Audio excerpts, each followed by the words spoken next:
Ksenia, and I'm here to ask you one simple question. What do you want to be?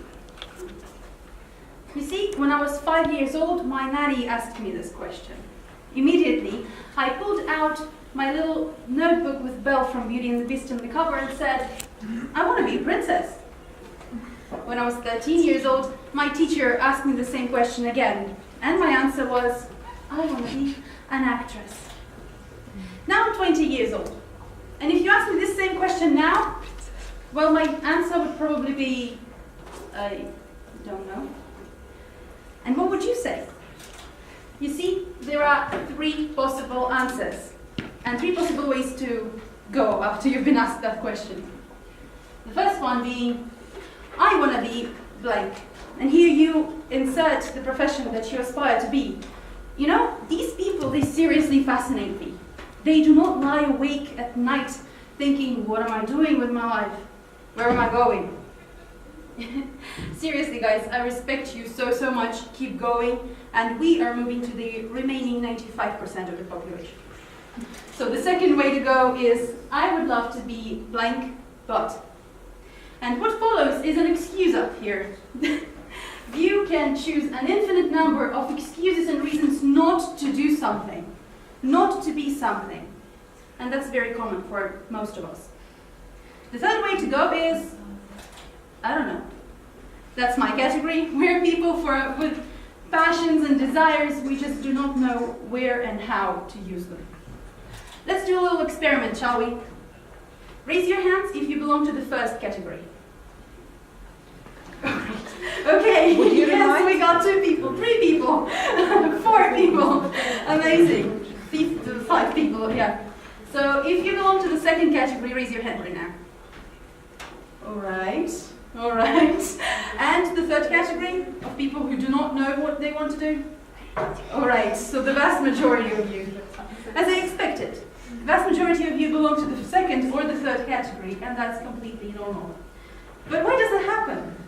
I mean, when we were kids, it was so easy to pick a profession. It was so easy to know what we want to be when we grow up.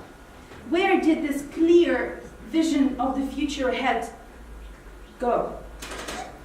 You see, there are 2 kinds of barriers standing in our way to our dreams. The first one, the real-life barrier. As we grow up and we move through school, university, our professions, we are influenced by other people.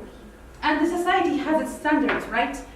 We are supposed to graduate, find a job, marry, have kids, and live happily ever after. I'm not saying there is anything wrong with this kind of life, but what's worrying me is that it's the only right way the society teaches us there is. So, as we grow older, as the teenagers grow older, and they suck like sponges, those lessons that the society teaches us, they find out that it's really hard to follow your passion, it's really hard to achieve things. And it's, that's the time when we stumble across the second barrier. The barrier of doubting yourself. Because we are attacked by these lessons of society that tell us it's too hard. No, you shouldn't do that, you should settle. And why would you need that? It's silly, go find a real job. And that's when we start doubting ourselves and start doubting our possibilities and our abilities. And we start thinking, I'm not good enough for that. Or I'm not smart enough for that. I'm a girl, I cannot do that. I'm a boy, I cannot do that. Right? And let me tell you a little story. So, when I was 13 years old, my mom found this program, the International School of Youth Diplomacy. If you're not familiar with this program, it's basically a thing that kids in the age of 14 to 17 participate in. And during this program, they learn basic skills of diplomats or of participating in different conferences. And usually these are the kids that want to later on apply to this university or any other universities that are connected with international relations. So I didn't care too much, I didn't care too much about international relations at the time, but I loved learning English, so I decided to go. And suddenly this program, it sparked up some new passions in me and some new interests in me. And I started thinking, wow, I really might, do that. But then I was an insecure child. I wasn't the brightest one in the class. I was never smart enough to fit into the group of smart kids, So I looked at the other people in the group. As you can see, they are all, quite old. I'm here, and I'm 14 or 13. I don't remember really. So they were 16 or 17 years old, and they were applying to this university next year. And I thought, I will never be as good as them, and I will never, ever get in, because I'm not smart enough.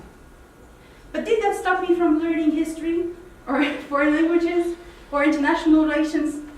No. And 4 years forward, I got in. That's my freshman picture.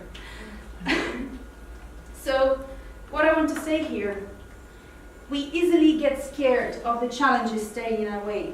We easily let the society tell us what we can and cannot do. But please do not let the society tell you that, because you can do anything you want to if you work hard enough, and if you are not scared of a challenge. And if you really, really want something, go ahead. And if you find it difficult to go ahead, just look back at your younger self and ask yourself, will this little guy or girl be proud of me? That might put things into a little perspective. And what about me? Well, I think my younger self would be really proud.